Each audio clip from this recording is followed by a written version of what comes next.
first clip first, because already you guys are going to see the succession, but ultimately when you don't have this right here, you don't have the Bible as your source for all truth that you go back to say, how am I supposed to live in this life that we have? When you don't have that as your authority over your life, ultimately you kind of can just go everywhere. So here is a clip from Dennis Prager actually talking about pornography and how he feels about it morally.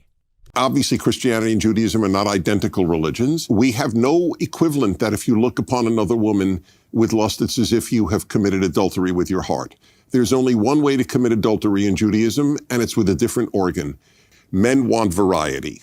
And if adultery is a substitute for, if pornography is a substitute for one's wife, it's awful. If it's a substitute for adultery, it's not awful.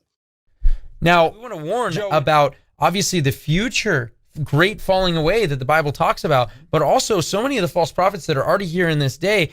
And when you look at the great falling away, I am far more concerned about those who might be more right-leaning than somebody who's already willing to butcher a baby in its mother's womb, who's already willing to accept every single thing. The great falling away to me are people that are actually believers, not people that are not, and the never was is. Otherwise, it's a useless term. A ton of believers. A ton of believers. And now he's just brought them deeper into the sewer with what you're going to play next. Yeah, that's exactly right. And so we want you to see the progression here because, okay, well, let's take it to its logical conclusion. Because how wicked, how nasty can you get in your heart and still not be morally wrong? Check this out.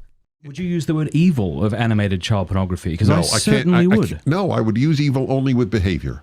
That's where we might differ, forgetting the sex issue. You can't be evil. You didn't do evil if you thought evil. You did evil if you committed. If I'm masturbating to animated pictures of pornography, I'm not doing something evil. That's correct. Yeah, I think that's despicable. Yeah. Really? Yes, of course. Congresswoman Mace made even more headlines this morning at a prayer breakfast when she explained why she was almost late for Tim Scott's prayer breakfast. Take a look. And when I woke up this morning at 7, I was getting picked up at 7:45. Patrick, my fiance, tried to pull me by my waist over this morning in bed. And I was like, no, baby, we don't got time for that this morning. I got to get to the prayer breakfast and I got to be on time and a little TMI. But he can wait. I'll see him later tonight. Much later tonight because she's on this show. Anyway, Congresswoman Mace joins us. Congresswoman, great to have you. Sean?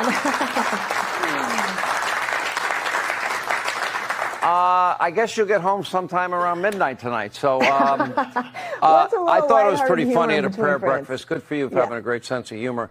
Now, Joe.